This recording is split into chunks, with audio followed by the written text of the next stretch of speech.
தெரிவித்துக் கொண்டு 16 ஆண்டுகளாக தன்னுடைய உடல், பொருள், ஆவி, சிந்தனை, நேரம் அத்தனையுமே பாதிக்கப்பட்ட மக்களின் குரலாக, பாதிக்கப்பட்ட மக்களின் முகமாக, எங்கேயெல்லாம் மக்களுக்கு பாதிப்பு இருக்கிறதோ, நெட்வொர்க் மக்களுக்கு எங்கேயெல்லாம் ஒரு மோசடி நடக்கிறதோ அங்கேயெல்லாம் தன்னுடைய போராட்டத்தின் மூலமாகவும், உண்ணாவிரதத்தின் மூலமாகவும், விழிப்புணர்ச்சியின் மூலமாகவும் மிகப்பெரிய எழுச்சியை உருவாக்கிய ஐயா மனோகரன் அவர்களுக்கு முதற்கண் எனது வணக்கத்தையும் நன்றியையும் தெரிவித்து உங்களுடைய பாராட்டுதலையும் வாரி வழங்குமாறு அன்போடு கேட்டுக்கொள்கிறேன்.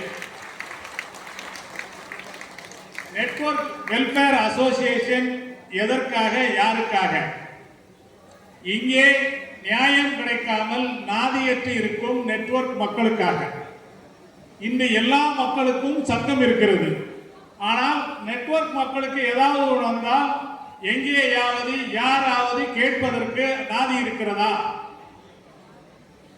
நம் எல்லோருக்குமே ஒரு பிரச்சனை என்று வந்துவிட்டால் அந்த பிரச்சனையை எதிர்த்து கேட்பதற்கு நமக்கு எங்குமே இல்லை.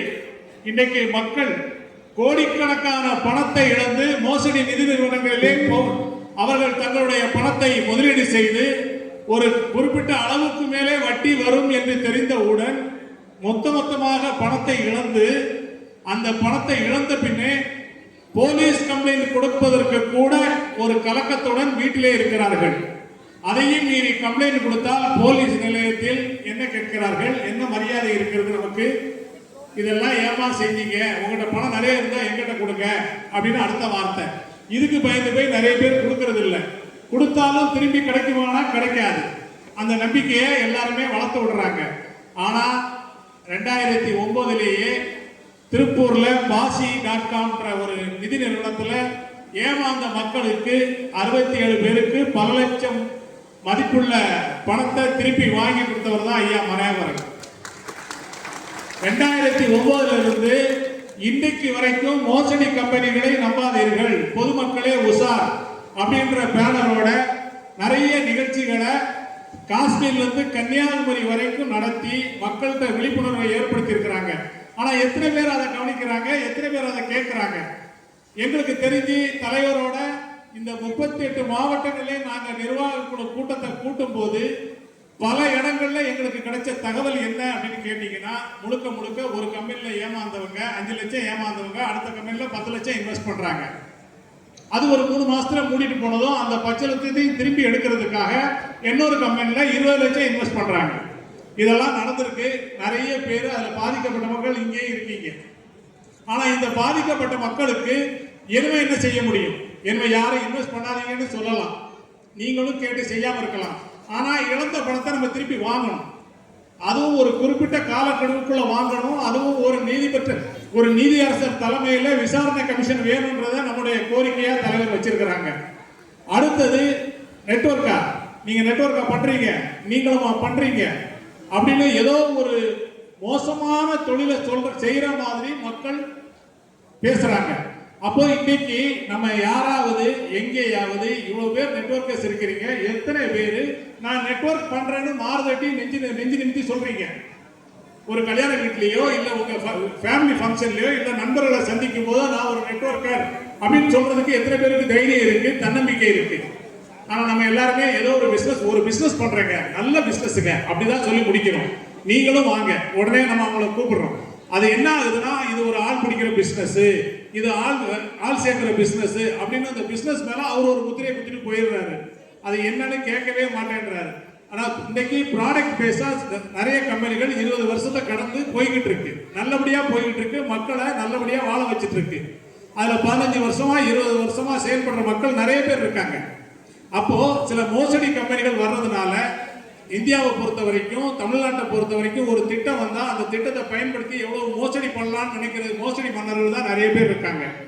அந்த முறையில இந்த மோசடி கம்பெனிகளை அறவே ஒழிக்கணும் அப்படின்ற நோக்கத்துல தான் இன்னைக்கு நம்ம சங்கம் முதல் கோரிக்கையா நெட்வொர்க்குக்கு தனியா ஒரு ஆணையம் வேணும், சட்டம் வேணும். இன்னைக்கு கேரளா கவர்மெண்ட் போன வருஷம் சட்டம் கொடுத்துருக்காங்க. சும்மா வரலங்க அந்த சட்டம். இன்னைக்கு தலைவருடைய போராட்டம் திருச்சியூர், திருவண்ணாமலை, கொல்லம், எர்ணாகுளம் எல்லா இடத்துலயும் அந்த போராட்டங்களை பண்ணியிருக்கிறாங்க. தமிழ்நாட்டில் இப்போதான் ஒரு பெரிய எழுச்சி வந்திருக்கே தவிர இந்தியா ஃபுல்லா தலைவரை சொன்னா தெரியாத நெட்வொர்க் இல்ல அப்படின்ற அளவுக்கு இந்தியா ஃபுல்லா இந்த நெட்வொர்க் வெல்ஃபேர் அசோசியேஷன் வளர்ந்துருக்கு. ஆனா இன்னைக்கு தமிழ்நாட்டில் ஒரு மிகப்பெரிய எழுச்சியை இந்த 38 மாவட்டங்களையும் நாங்க பார்க்கிறோம். போன மாசம் 8ஆம் தேதி திருச்சியில் நடந்த மாபெரும் கூட்டம் இப்போ சேலத்தில் நடந்துட்டு இருக்கு, நீங்க பார்த்துட்டு இருக்கீங்க. அப்போ நமக்காக ஒரு சட்டம் வேணும், நமக்காக ஒரு ஆணையம் வேணும். அது மட்டும் இல்லாம நெட்வொர்க்கர்ஸ் சம்பாதிக்கும் போது நல்ல ஜாலியா செலவு பண்றோம், அதுக்கப்புறம் கையில காசு இல்லை. கடைசி நேரத்தில் பிள்ளைகளுடைய படிப்புக்கோ பிள்ளைகளுடைய திருமணத்திற்கோ இல்ல அதுக்கு பிறகு கடைசி காரியம் பண்றதுக்கு கூட நிறைய பேர் பணம் இல்லாம கஷ்டப்படுறாங்க. நிறைய குடும்பங்கள்ல இருந்து விண்ணப்பம் வந்திருக்கு தலைவர்கிட்ட. இந்த மாதிரி சார் அவர் இறந்துட்டாரு சார், எடுக்கிறது கூட காசு இல்லை சார், ஏதாவது உதவி பண்ண முடியுமான்னு கேட்கிறாங்க. அதுக்கு கூட இன்னைக்கு தலைவர் உதவி பண்ணிட்டு இருக்காரு. இன்னைக்கு அந்த அளவுக்கு நெட்வொர்க்கருடைய நிலைமை இருக்கு அப்படின்னா அதுக்கு ஒரு நலவாரியம் வேணும். பாதிக்கப்பட்ட மக்களுக்கு ஒரு விடுதலை வேணும், பாதிக்கப்பட்ட மக்கள் வெளியே வரணும். இன்னைக்கு எல்லாருமே நெட்வொர்க்கை கெத்தா செய்யணும். ஒன்றும் இல்லைங்க, இன்னைக்கு விஞ்ஞான வளர்ச்சி எந்த அளவுக்கு போயிட்டு இருக்கு, எத்தனை பேருக்கு வேலை வாய்ப்பு இருக்குன்னு நினைக்கிறீங்க? 2035 இன்றைக்கு இருக்கிற கம்பெனிகள், இன்றைக்கே லட்சக்கணக்கான மக்களை ஐடி கம்பெனிகள் வெளியே அனுப்பிட்டு இருக்காங்க. ஐடி கம்பெனிகள் வரும்போது நம்ம எல்லாருமே நம்ம பிள்ளை ஐடியில் வேலை செஞ்சுட்டா பெரிய ஆள் ஆயிடுவான், செட்டில் ஆயிடுவான்னு நினைச்சோம். ஆனா இன்னைக்கு நிலைமை என்ன? எல்லாத்தையும் வெளியே அனுப்பிட்டு இருக்காங்க. இன்னைக்கு வெளிநாடுகளில் டிரைவர் இல்லாத கார் வந்தாச்சு. ஆட்களே வேலை செய்யாம ரோபோக்களை வச்சு வேலை செய்யறதுக்கு ஃபேக்டரி எல்லாம் வேலை செய்யுது. அப்ப அந்த சூழ்நிலை தொடர்ந்தால் நாளைக்கு இந்தியாவில் வருமா வராதா? நாளைக்கு இங்க இருக்கிறவங்க நிலைமை என்ன? ஆனா நம்ம எல்லாரும் கொடுத்து வச்சவங்க, நிச்சயமா நெட்வொர்க்கை நம்ம எல்லாரும் செய்ய முடியும். காரணம் என்னன்னு கேட்டீங்கன்னா, நாம பேசுறத ரோபோ பேச முடியாது, நாம செய்யறத மிஷின் இல்லாம ஆள் இல்லாம செய்ய முடியாது. அதுவும் இல்லாம இன்னைக்கு உலகத்திலேயே மிகப்பெரிய வல்லரசா இருக்கக்கூடிய அமெரிக்கா நெட்வொர்க்ல தான் வளர்ந்துருக்கு. அமெரிக்க அதிபர் நெட்வொர்க் அதிபர் தான், நெட்வொர்க் கம்பெனி தான் வச்சு நடத்திட்டு இருக்காரு. அப்ப இன்னைக்கு நெட்வொர்க்ல இருக்க நம்ம எல்லாருமே நம்முடைய எதிர்காலம், நம்முடைய பிள்ளைகளுக்கு, நம்முடைய வாரிசுகளுக்கு, நம்முடைய பரம்பரைக்கு ஒரு மிகப்பெரிய தொழிலா நம்ம விட முடியும். ஒரு டாக்டர் அவங்க பிள்ளைய டாக்டரா படிக்க வைக்க முடியும் அப்படின்னு ஆசைப்படுறாரு. ஒரு போலீஸ் அதிகாரி அவங்க பிள்ளைய போலீஸ் அதிகாரியா மாத்துறாங்க. இன்னைக்கு எல்லாருமே ஒரு சினிமா நடிகரா மாத்துறாங்க.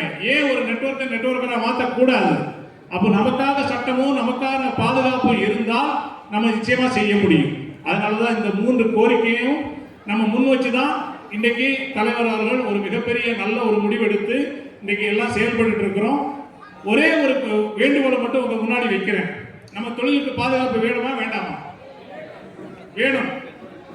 இழந்த பணத்தை நம்ம திருப்பி வாங்கணுமா வேண்டாமா? எல்லாரும் வாங்கணும். அப்போ நமக்கு ஒரு ஆணையம் வேணும், ஒரு சட்டம் வேணும், இழந்த பணத்தை திருப்பி வாங்கணும், ஒரு நலவாரியம் வேணும் அப்படின்னா இந்த நெட்வொர்க்கர்ஸ் வெல்ஃபேர் அசோசியேஷன்ல இருக்கக்கூடிய இந்த உயர்நிலை குழுவில் இருக்கக்கூடிய நண்பர்கள் இப்ப அந்த பொறுப்பை உங்ககிட்டே கொடுத்துட்டாங்க. எந்த கட்சியோட நம்ம கூட்டணி, நம்ம யாருக்கு ஆதரவு கொடுக்கிறது? எல்லாருமே நம்மள ஆதரிக்க தயாரா இருக்கிறாங்க. நம்ம யாரை ஆதரிக்கிறது நம்மளே முடிவு பண்ணுவோம். இன்னைக்கு ஒவ்வொருத்தருக்கும் இதுவரைக்கும் ஒரு கட்சியில பிடித்த இருக்கலாம், ஒரு கட்சியில பதவியில இருந்திருக்கலாம், ஒரு கட்சியில பொறுப்புல இருந்திருக்கலாம், இல்லாம இருக்கலாம். ஆனால் நம்ம நெட்வொர்க்கர்ஸ் வெல்ஃபேர் அசோசியேஷன் எடுக்கக்கூடிய முடிவுக்கு நாம எல்லாருமே கட்டுப்பட்டால், இந்த தேர்தலில் நாம எல்லாருமே ஒற்றுமையா செயல்பட்டால், இனி வரும் காலங்களிலும் நெட்வொர்க்கர்ஸ் வெல்ஃபேர் அசோசியேஷன் மட்டும் இல்ல, இதுல இருக்கக்கூடிய உறுப்பினர்கள் மட்டும் இல்ல, இந்தியா எங்கும் இருக்கக்கூடிய, தமிழ்நாடு எங்கும் இருக்கக்கூடிய ஒவ்வொரு நெட்வொர்க்கருடைய வாழ்க்கையிலும் நாம ஒளியேற்றி வைக்கிறோம். நம்ம தான் ஃபவுண்டர்ஸ். இன்னைக்கு சார் தான் இந்த இதை 16 வருஷத்துக்கு முன்னாடி இந்த சங்கத்தை ஆரம்பிச்சாங்க. ஆனா இப்ப எல்லாருமே நம்ம எல்லாருமே இத முதல் முயற்சியா இந்த தேர்தலில் ஒற்றுமையா இந்த சங்கம் யாரை ஆதரிக்கிறதோ அவங்களுக்கு நம்ம ஓட்டு போட்டால் நிச்சயமா இனி வரும் காலங்களில் நம்ம நெட்வொர்க் வெல்ஃபேர் அசோசியேஷனுக்காக தனி அங்கீகாரம் கிடைக்கும். ஒவ்வொரு தேர்தலிலும் அது கிடைக்கும். இது எல்லாமே யார் கையில இருக்குன்னா, இங்க உட்கார்ந்து இருக்கிற ஒவ்வொருத்தரும் கையில தான் இருக்கு. நம்ம ஒவ்வொருத்தரும் நம்ம வீட்டுல நான் ஓட்டு போடுறேன், என் ஒய்ஃப் போடுறாங்க, என் பையன் 2 பேரு, என் மருமக்கள் எல்லாருமே ஓட்டு போடும்போது ஒரு வீட்டுல 6 ஓட்டு 8 ஓட்டு நம்ம எல்லாருமே ஒற்றுமையா செயல்படுவோம். நம்ம தொழிலுக்கு பாதுகாப்பு வேணுங்க. நம்ம தொழில அசிங்கமா பேசுற இந்த மக்கள் மத்தியில நம்ம தலைநிமிர்ந்து நடக்கணும். என் பையன் கலெக்டர், என் பையன் டாக்டர் சொல்ற மாதிரி என் பையன் நெட்வொர்க்கர் அப்படின்னு சொல்ற நிலைமை வரணும். அந்த நிலைமை வரணும்னா நமக்கான சட்டம் வேணும், நமக்கான ஆணையம் வேணும், நமக்காக ஒரு மந்திரி வேணும். அப்பதான் நம்ம இந்த சட்டசபையில நம்முடைய குரல் எப்பவும் ஒலிக்கும். அப்ப அதுக்கு நமக்கு சரியான தலைவர் கிடைச்சிருக்கிறார், சரியான தலைமை. அடிக்கடி நான் தலைவர்கிட்ட சொல்லுவேன், நீங்க தான் இந்த அசோசியேஷனுக்கு சரியான தலைமை. இந்த தலைவர் தான் எல்லாரையும் அனுசரிச்சு எல்லாரையும் பக்குவமா கொண்டு போய் இந்த அளவுக்கு கொண்டு வந்திருக்கிறாங்க. அப்ப நமக்கு வந்து சட்டம் வேணும், இந்த அங்கீகாரம் வேணும்னா நம்ம எல்லாரும் ஒரே கட்சி அசோசியேஷன் ஆதரிக்கிற கட்சியை ஆதரிக்கலாமா வேண்டாமா? ஆதரிக்கலாமா? கண்டிப்பா ஆதரிக்கலாமா? தயவு செய்து சொல்றேங்க, இது நம்முடைய தொழில், நம்முடைய வாழ்க்கை, நம்ம பிள்ளைகளுடைய எதிர்காலம். இதுக்காக தான் எல்லாரும் கஷ்டப்படுறோம், இதுக்காக நம்ம எல்லாரும் வியாபாரம் பண்றோம், இதுக்காக தான் எல்லாரும் வேலைக்கு போறோம், வியாபாரம் பண்றோம், என்னென்னவோ பண்றோம். சரியா ஆதரிச்சிட்டீங்கன்னா நல்ல கம்பெனிகள் மட்டும்தான் எதிர்காலத்துல தமிழ்நாட்டில் இருக்கும், இந்தியாவில் இருக்கும். அப்போ நம்ம எந்த கம்பெனியா இருந்தாலும் நம்பி செய்யலாம். இன்னைக்கு மலேசியால சட்டம் இருக்கு, மலேசியால நெட்வொர்க் பண்றவனுக்கு தான் பொண்ணு கொடுப்பான். ஆனா தமிழ்நாட்டில் நெட்வொர்க் பண்றவனுக்கு பொண்ணு கொடுக்க மாட்டான், வீட்டுக்கு வாடகைக்கு வீடு கொடுக்க மாட்டாங்க. கரெக்டா இல்லையா? ஏன் இந்த நிலைமை, ஏன் இந்த அவமானம் நமக்கு? அப்ப இதை எடுத்து வீசணும் அப்படின்னா நம்ம எல்லாருமே ஒற்றுமையா செயல்படணும். அதற்கான நேரம் தான் 2026 சட்டமன்ற தேர்தல். இந்த தேர்தலில் நாம யாரை ஆதரிக்கிறோமோ அவங்கள ஆட்சியாளர்களாக கொண்டு வந்தா நிச்சயமா நம்முடைய சட்டம் நிறைவேறும், நம்முடைய கனவுகள் நிறைவேறும். 16 ஆண்டுகளாக தனிமனிதனாக புரட்சி செய்த ஒரு காந்தியார் நம்ம கூட உட்கார்ந்து இருக்கிறார். அன்றைக்கு வந்து ஒடுக்கப்பட்ட மக்களுக்காக அம்பேத்கர் பாடுபட்டார். இன்றைக்கு நெட்வொர்க் மக்களுக்காக பாடுபடுற ஒரே தலைவர் ஐயா மனோகரன் அவர்கள். அப்ப அவருடைய தலைமையில, அவருடைய வழிகாட்டுதல்ல எடுக்கக்கூடிய முடிவுக்கு நாம எல்லாருமே கட்டுப்பட்டால், எல்லாருமே ஒரே மனதோடு செயல்பட்டால், நாம மட்டும் இல்ல, நம்மளோட சேர்ந்து இருக்கிற நம்முடைய நண்பர்கள், குடும்பத்தில் உள்ள நண்பர்கள் எல்லாம் நெட்வொர்க் எல்லாம் நல்லா பேசுவாங்க, நல்லா ட்ரெஸ் பண்ணுவாங்க, எல்லாருமே நல்லா சூப்பரா பேசக்கூடிய ஆளுங்க. அப்ப நாம பேசுறத, நம்முடைய பேச்சு திறமைய இந்த தேர்தலில் நாம ஆதரிக்கிற கட்சிக்கு நாம பயன்படுத்தினால், ஒட்டுமொத்தமா சிந்தாம சிதறாம நம்முடைய ஓட்டுகளை அந்த கட்சிக்கு கொடுத்தால், தலைவர் சொன்ன மாதிரி இப்ப மட்டும் இல்ல, எலெக்ஷனுக்கு பிறகும், தங்களுடைய வெற்றிக்கு பிறகும் ஒரு மிகப்பெரிய விஷயத்தை நமக்காக செய்யறதுக்கு எல்லாருமே காத்துக்கிட்டு இருக்காங்க. தலைவர் அதுக்கான விஷயத்தை தெளிவா சொல்லிட்டாங்க.